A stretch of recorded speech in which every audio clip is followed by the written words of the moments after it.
সুবহানাল্লাহ সুবহানাল্লাহ সুবহানাল্লাহ সুবহানাল্লাহ সুবহানাল্লাহ সুবহানাল্লাহ। ইমাম সাহেব পাই গেলা, কদিন ধরে দেখি না।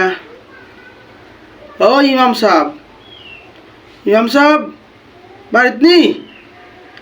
ও ইমাম সাহেব, সুবহানাল্লাহ সুবহানাল্লাহ। আসসালামু আলাইকুম রহমতুল্লাহ। শশা কিতা রে বউ, আজকে তো মায়ের সুরা ডাকরায়, কিতা বিষয়? আও বুঝ ভাই ভাই, মায়ের সুরা ডাকি না, কিতা করি? আও আছে বুঝ যাই ভাই, আও আও ইমাম সাহেব। শশা ধরো, আতুল্লাহ কবা, আতুল্লাহ ক।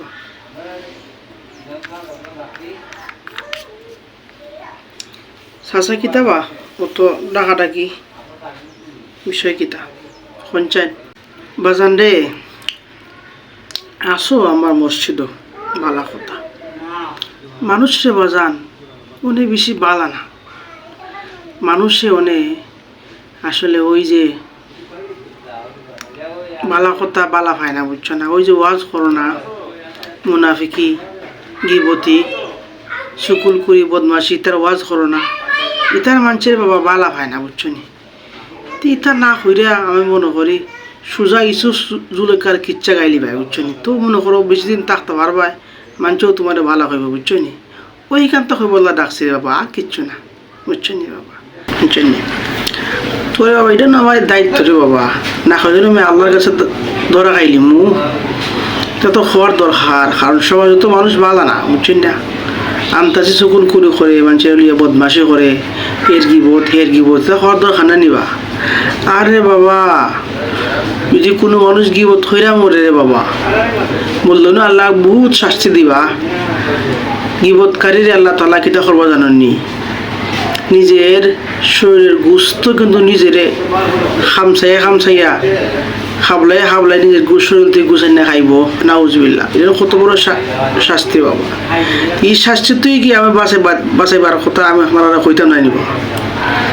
আপনার মানৌকা না মানৌকা জানি তোর বাবা, আমি কইমু কিন্তু ইটা কথা খার ভালো লাগলো না লাগলো এটা আমার দেখার বিষয়, বুঝছো নি চাচা? দেখো এটা বলি মেসাব, এটা উল্টা মেসাব না নিবা। হইলাম ভালো লাগিয়া তাকবো, কিছুদিন তাকবো, খাইব, কিছু বেতন পাইব, বালা বেতন দেই, মানে হইলাম একটা কথা, মানে এটারে হে উল্টাই লিছে, সে মানে ইমাম সাহেব হইছেন। আচ্ছা দেখ মনে, আর কথাগুলো কিন্তু আমার শুদ্ধি আমার কেন্দ্র হইরা কথাটা কইছে, আমি বুঝাইলাম একলা খান আর বুঝলো একলা খান। আচ্ছা আদিন খালি করে জানো, দেখমু ইমামতি কিলান করে ইমাম সাহেবটাই, দেখা দেবো আমিও।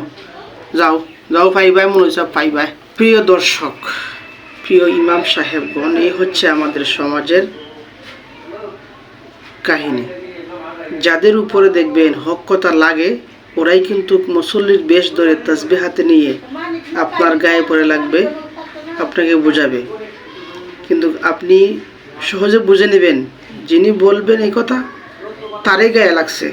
হ্যাঁ, তো হক কথা তো কখনো ছাড়া যাবে না, হক কথা বলতেই হবে।